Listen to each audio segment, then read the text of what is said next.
Dear viewers, Wednesday season 2 part 2 के episode 5 और 6 already हमारे चैनल पर अपलोडेड हैं। लिंक आपको डिस्क्रिप्शन बॉक्स में मिल जाएगा, वहां जाकर जरूर चेक करें। एपिसोड 7 15 साल पहले के फ्लैशबैक से शुरू होता है, जब डॉट की मुलाकात गिडियन से फ्लोरिडा में हुई थी। उस समय गिडियन एक वॉश्ड अप एक्टर था और बारटेंडर का काम कर रहा था। मगर एपिसोड का सबसे बड़ा धमाका होता है नेवरमोर से जुड़ा। प्रिंसिपल डॉट की असली सच्चाई सामने आ जाती है और वो किसी ने सोची भी नहीं थी। पता चलता है कि डॉट वही शख्स है जिसने मॉर्निंग सॉन्ग कल्ट की नींव रखी थी। प्रेजेंट में डॉट को पता चलता है कि बियांका और उसकी माँ स्कूल की प्रॉपर्टी पर छिपी हुई हैं। डॉट यह रिवील करता है कि वह बर्ड सॉन्ग है और वही है जिसने गिडियन और गैब्रियल को मिलवाया। अब वह चाहता है कि बियांका अपनी सायरन सॉन्ग का इस्तेमाल करके गाला के लिए डोनेशंस जुटाए। वेडनेसडे ने अपनी प्रेमोनिशन का रास्ता बदलकर इनिड को तो बचा लिया है, लेकिन खतरा अभी खत्म नहीं हुआ। एडम्स फैमिली का एक सदस्य अब मौत के लिए निशानजदा है और भले ही इनिड ने फिलहाल अपनी काली किस्मत से बचाव कर लिया हो, मगर वो अभी भी पूरी तरह सुरक्षित नहीं है। बिना वक्त गंवाए वेडनेसडे अपनी नई विजन वाली बात इनिड से शेयर करती है और फिर तुरंत टाइलर, फ्रांसॉस और आइजैक की तलाश में लग जाती है।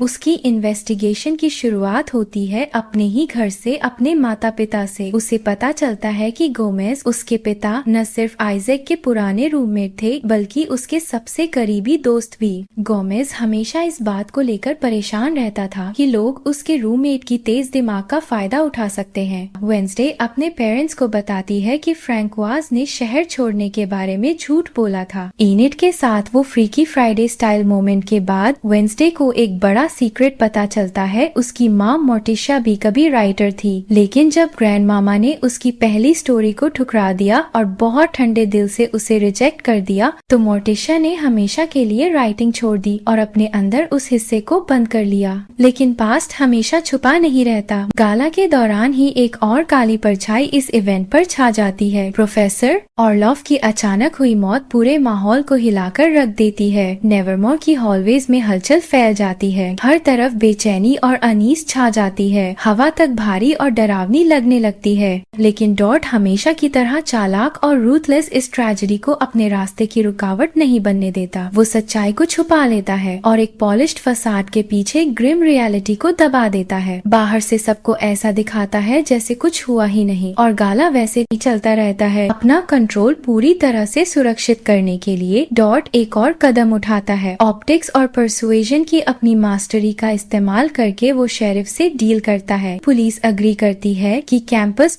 सिक्योरिटी अब उनके कंट्रोल में रहेगी। इससे डॉट को डबल फायदा मिलता है। एक तरफ वो अपनी स्कीम्स को बिना रोक टोक आगे बढ़ा सकता है और दूसरी तरफ सबको ये इल्यूजन दे सकता है कि ऑर्डर और सुरक्षा अब भी कायम है। इसी बीच वेडनेसडे की विजन भी अचानक बदल जाती है। पहले उसे लगा था कि इनिड ही डेंजर में है और उसी को बचाने के लिए उसने अपनी प्रीमोनिशन की आउटकम बदल दी थी। वो सोच रही थी कि उसने डेस्टिनी को ट्रिक कर लिया है और अपनी दोस्त की जान बचा ली है। लेकिन अब उसके सामने एक और बड़ा सच खुलता है। किस्मत इतनी आसानी से हार मानने वाली नहीं है। नया विजन दिखाता है कि सैक्रिफाइस के लिए मार किया गया इंसान अब कोई और नहीं बल्कि एडम्स फैमिली का ही एक मेंबर है, पग्सले। यानी एक तरफ उसका भाई मौत के निशान पर है और दूसरी तरफ इनिड भी पूरी तरह सुरक्षित नहीं है। स्कूल में ब्रूनो एक बार फिर कोशिश करता है कि इनिड उसे माफ कर दे और वापस अपना ले, लेकिन इनिड इस बार बिल्कुल साफ बोल देती है अब कोई सेकंड चांस नहीं है। ठीक उसी वक्त प्रोफेसर कैप्री गुस्से में आकर उसे डांटती है। कैप्री का कहना है कि बार बार लुपिन केजेस से बाहर निकल जाती है और फुल मून अब बहुत पास है। वो वार्निंग देती है कि ये खेल नहीं है, रिस्क पहले से कहीं ज्यादा है। कैप्री खुलकर सच बताती है, एक अल्फा वुल्फ अगर फुल मून की रोशनी में अपने इंस्टिंक्ट्स के आगे हार मान ले और पूरी तरह ट्रांसफॉर्म हो जाए तो बहुत बड़ा खतरा है कि वो कभी इंसानी रूप में वापस ना आ सके और ऐसे वुल्व्स का अंजाम और भी ज्यादा डरावना होता है। उन्हें उनके अपने ही पैक के हाथों मार दिया जाता है। इनिड भले ही अभी वेडनेसडे की विजन से बच गई हो, लेकिन असली स्ट्रगल तो अब शुरू होने वाला है। इसी बीच गैल्पिन हाउस में माहौल बहुत टेंस है। टाइलर अपना सामान पैक कर रहा होता है जबकि उसकी मॉम फ्रैंकॉस की हालत और बिगड़ रही होती है। उसकी दवाइयाँ खत्म हो चुकी हैं और इसी मजबूरी में आइजैक एक डार्क स्टेप लेता है। वो वेट्स ऑफिस में घुसकर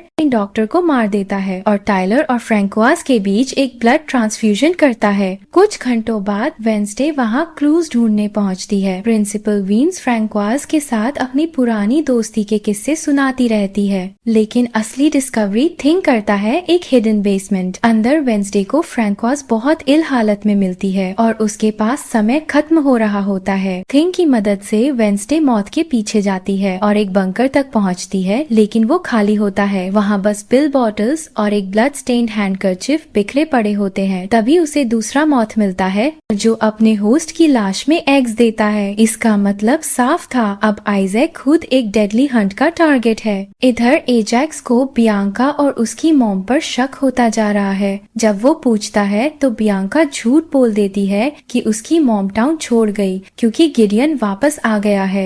वो एजैक्स से मैटर छोड़ देने को कहती है, लेकिन आयक्स की चिंता और बढ़ जाती है। उसी वक्त हेस्टर वेंसडे से मिलने आती है और कैजुअल अंदाज में कहती है कि वो खुद डॉट को इंसल्ट करने के लिए एक्साइटेड है। वो वेंसडे को इनवाइट भी करती है कि समर उसके साथ बिताए। डॉट का अगला टारगेट ग्रैंड मामा होती है। वो नेवरमोर के एक्सपेंशन का प्लान बताता है और फ्रम टावर के नाम पर उसे ट्रैप करने की कोशिश में होगा। डॉट के ऑफिस में हालात और बिगड़ जाते हैं। जब ग्रैंड मामा साफ मना कर देती है तो डॉट बियांका को फोर्स करता है कि वो अपनी पावर्स का इस्तेमाल करे। नतीजा ये निकलता है कि ग्रैंड मामा अपनी पूरी एस्टेट नेवरमोर को डोनेट कर देती है। जैसे जैसे गाला पास आता है टेंशन्स और बढ़ जाती हैं। वीम्स एशिया को वार्न करती है कि अगर उसने कुछ नहीं किया तो ग्रैंड मामा मिलकर हमेशा के लिए वेंसडे को उससे दूर कर देंगे। ग्रैंड मामा खुद वेंसडे को इनवाइट करती है कि वो समर उसके साथ बिताए। ये सुनकर मोर्टिशिया और बेचैन हो जाती है। लूपिंग केजेस में इनेड वेंसडे से प्रॉमिस करवाती है कि अगर वो कभी वुल्फ के रूप में कंट्रोल खो दे तो वेंसडे उसे ढूंढे और बचाए। वेंसडे बिना झिझके अग्री कर जाती है। तभी एजैक्स आकर बताता है कि बियांका खतरे में है, गिडियन पास ही है और उसकी मॉम गायब हो गई है। वेंसडे सबको इंस्ट्रक्ट करती है कि प्रिटेंड करो जैसे उन्हें कुछ पता ही नहीं, लेकिन अंदर ही अंदर वो साफ करती है, इस केस को मैं खुद सॉल्व करूंगी।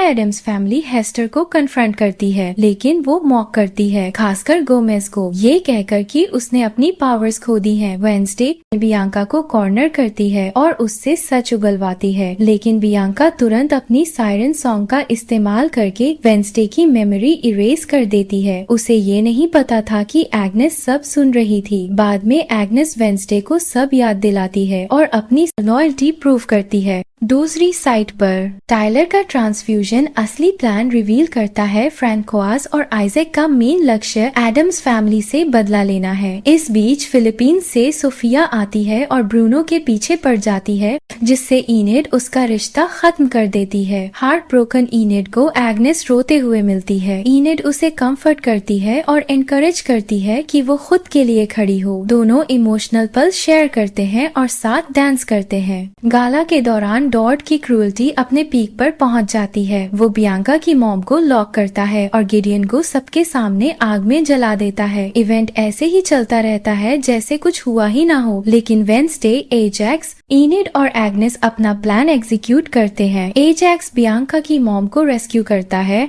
इनेड और एग्नेस डांस रूटीन से क्राउड डिस्ट्रैक्ट करते हैं और इसी बीच एग्नेस डॉट की प्राइस पोजेशन चुरा लेती है, वो खास कोरिंथियन मेटल पॉकेट वॉच जो उसे सायरन पावर से इम्यून बनाता था। वॉच हाथ से जाते ही और मॉम सेफ होते ही बियांका मौका पकड़ लेती है। वो अपनी सायरन सॉन्ग का यूज करके डॉट को एक्सपोज करती है। डॉट अपने क्राइम्स खुद कन्फेस कर देता है और फिर बियांका को थ्रेटन करता है। वो फायरिंग करता है जिससे ऊपर लटका शैंडलियर ढीला हो जाता है, लेकिन आइजैक सही वक्त पर अपना हैट उतारकर अपनी गॉर्गन पावर्स अनलीश करता है और डॉट को पत्थर बना देता है। शैंडलियर गिरता है और पत्थर बना डॉट चकनाचूर हो जाता है।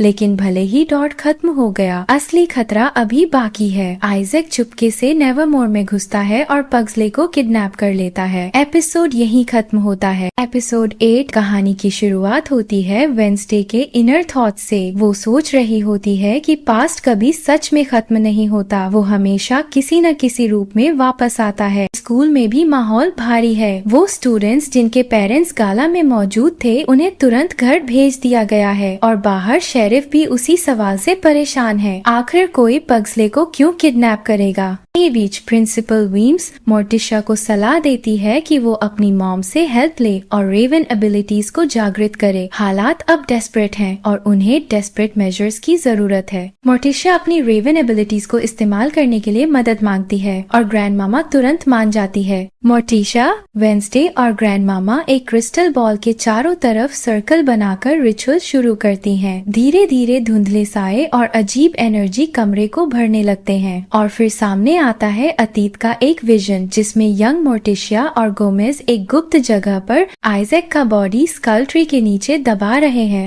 रिचुअल के बाद वेंसडे अपनी माँ से सच जानने के लिए पूछती है। कोई रास्ता न होने पर मोर्टिशिया आखिरकार बताती है कि आइजैक एडम्स फैमिली से नाराज क्यों है। वेंसडे अपनी माँ से जानना चाहती है कि आइजैक की मौत में उनका असली रोल क्या था और इसी पर मोर्टिशिया आखिरकार बताती है कि सालों पहले क्या हुआ था। आइजैक ने पग्सले को अपनी इलेक्ट्रीफाइंग एबिलिटीज का इस्तेमाल करने के लिए लिया ताकि वह एक मशीन को पावर कर सके, जिससे उसकी बहन फ्रैंकोस को उसके हाइट पावर से ठीक किया जा सके। पहले उसने गोमेज को भी एक्सपेरिमेंट में शामिल होने के लिए ट्रिक किया था, क्योंकि मशीन को बहुत ज्यादा पावर की जरूरत थी। जब मोर्टिशिया ने सच जाना तो एक्सपेरिमेंट काफी आगे बढ़ चुका था। वह समय पर पहुंचकर मशीन सैबोटाज करती है, जिससे लैब में एक्सप्लोजन हो जाता है। इस प्रोसेस में आइजैक मर जाता है, फ्रांसुआज बच जाती है और गोमेज अपनी एबिलिटीज हमेशा के लिए खो बैठता है। बाद में अगस्टस ने गोमेज और मोर्टिशिया को थ्रेटन किया और आइजैक की बॉडी को सीक्रेटली स्कल ट्री के पास दफनाने के लिए मजबूर किया। असल में आइजैक ने ग्रेव गोमेज के लिए तैयार की थी,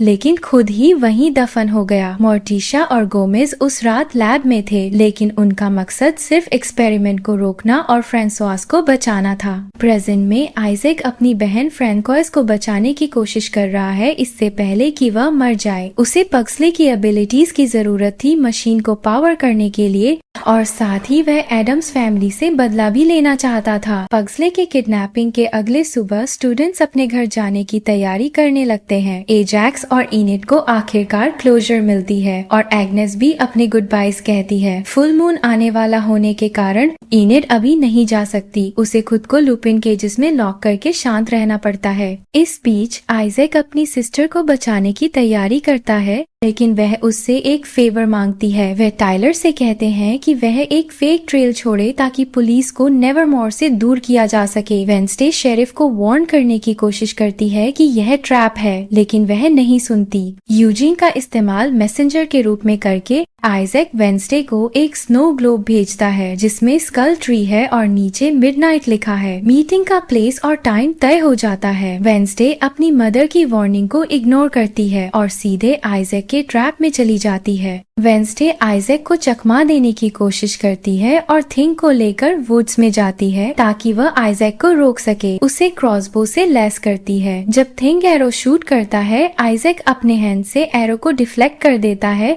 और टाइलर वुड से निकलकर थिंग को ट्रैप कर देता है और उसे केज में बंद कर देता है। आइजैक रिवील करता है कि थिंग असल में उसका खुद का सेवर्ड राइट हैंड है। फ्लैशबैक में पता चलता है कि मोर्टिशिया ने आइजैक का हाथ काटा था ताकि वह गोमेज को बचा सके। उस पावर सर्ज और एक्सप्लोजन ने आइजैक की मौत के साथ साथ उसके हाथ को एनिमेट कर दिया, जिससे थिंग का जन्म हुआ। आइजैक थिंग को फिर से अपने रिस्ट पर अटैच करने की कोशिश करता है ताकि वह खुद को कंप्लीट कर सके। वेंसडे फाइट में जुट जाती हैं, लेकिन आइजैक अपने रिस्टोर्ड हैंड से वेंसडे को स्कल ट्री के नीचे बेरी कर देता है। फॉर्चुनेटली एग्नेस वेंसडे को वुड्स में फॉलो कर चुकी थी और वह मदद लेने के लिए इनिड के पास जाती है। इनिड और एग्नेस मिलकर वेंसडे को समय रहते बचाते हैं। इस प्रोसेस में इनिड को फुल मून के दौरान वेयरवुल्फ में ट्रांसफॉर्म होना पड़ता है, जिसका मतलब था कि वह अपनी जिंदगी जोखिम में डाल रही थी और बाद में वापस नॉर्मल ह्यूमन में बदल नहीं सकती।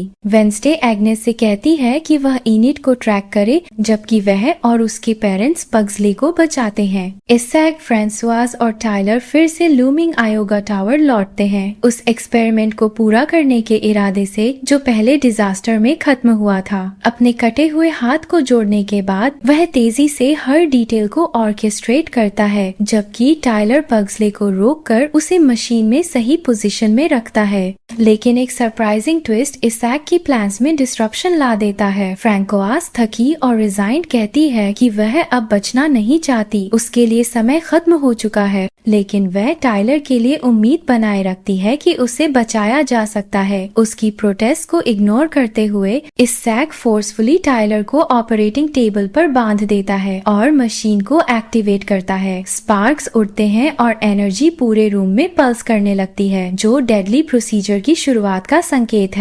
जब गोमेज, मोर्टिशा और वेंसडे पहुंचते हैं, एक्सपेरिमेंट पहले ही शुरू हो चुका होता है। इसैक के डेडली प्लान के सामने वेंसडे डिसाइसिवली एक्ट करती है। वह टाइलर को उसकी रिस्ट्रेंट से फ्री कर देती है और उसे इसैक और फ्रैंकोइस की तरफ दौड़ने देती है। वेंसडे और मोर्टिशा मिलकर पग्सले को फ्री करने की कोशिश करती हैं। केओस में टाइलर अपने हाइड इंस्टिंक्ट्स के असर में आ जाता है और मॉन्स्ट्रस रूप में ट्रांसफॉर्म हो जाता है। फ्रैंकोइस अपने भाई को बचाने के लिए अपनी खुद की हाइड पावर्स को एम्ब्रेस करती है, जिससे सीन और भी केओटिक हो जाता है। तीनों मॉन्स्टर्स एक दूसरे से क्लैश करते हैं, जबकि वेंसडे और मोर्टिशिया आइजैक के रिलेंटलेस अटैक्स को रोकने की कोशिश करती हैं। टावर इस फ्यूरी को सहन नहीं कर पाता और मैसिव एक्सप्लोजन हो जाता है। डेब्री और फायर हर तरफ उड़ते हैं। बाहर पुलिस आते हैं और आफ्टरमैथ को विटनेस करते हैं। कोर्टयार्ड में स्टैचू के ऊपर इम्पेल होते हुए फ्रांसुआज गिरती है और उसकी मौत हो जाती है। एक पल के लिए ऐसा लगता है कि मोर्टिशिया भी मर गई होगी, लेकिन एडम स्टाइल में दिखावे के पीछे सच अलग होता है। रबल के बीच वेंसडे, मोर्टिशिया, पग्सले और गोमेज कॉन्शियसनेस रिगेन करते हैं,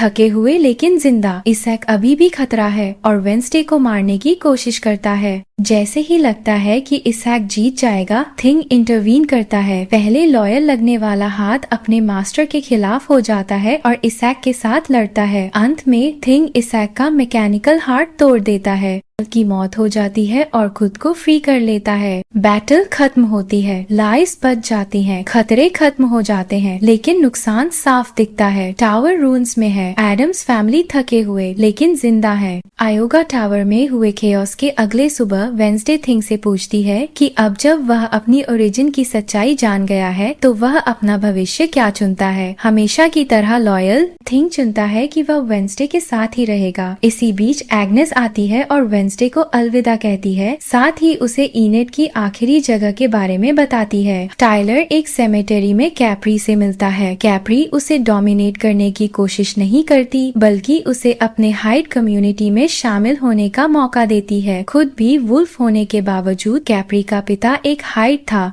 जिससे उसे यह रेयर एबिलिटी मिली कि वह दोनों रूपों में रह सकती है। वह टाइलर को एक ऐसी पैक का वादा करती है जिसमें मास्टर की जरूरत नहीं है और उसे बिलोंगिंग की उम्मीद देती है। नेवरमोर में जीवन धीरे धीरे अपने नॉर्मल रूटीन में लौटता है। यूजीन पग्सले को ब्रेक के दौरान मिलने के लिए बुलाता है और दोस्ती का ऑफर देता है, जबकि मोर्टिशिया वेंसडे को आंट ओफिलिया का जर्नल देती है, एक कदम जो वेंसडे के परिवार और पावर्स को वापस पाने की दिशा में है। घर जाने से इनकार करते हुए वेंसडे अंकल फेस्टर को बुलाती है ताकि वह इनेड को ढूंढने और बचाने में मदद करे। जर्नी के दौरान वेंसडे जर्नल पढ़ती है और उसमें एक डरावना चित्र देखती है, एक महिला जो ब्लड टीयर्स बहा रही है और अपने आंट के विजन का सामना कर रही है। इसी समय हेस्टर एक सीक्रेट बेसमेंट खोजती है जहां ओफिलिया वेंसडे के संभावित खतरे के बारे में वार्निंग्स लिखती है। सीजन इसी क्लिफ हैंगर पर खत्म होता है। वेंसडे अपनी जर्नी जारी रखती है, एंट ओफिलिया के जर्नल के साथ विजन्स के गाइडेंस में और नए चैलेंजेस का सामना करने के लिए तैयार। उसकी आंट अभी भी जिंदा है लेकिन कैप्टिव है। इनेड का हाल अभी भी अनसर्टेन है और नेवरमोर के मिस्ट्रीज अभी भी सॉल्व नहीं हुए हैं। लेकिन सीजन 2 यहीं खत्म होता है। Thank you for watching.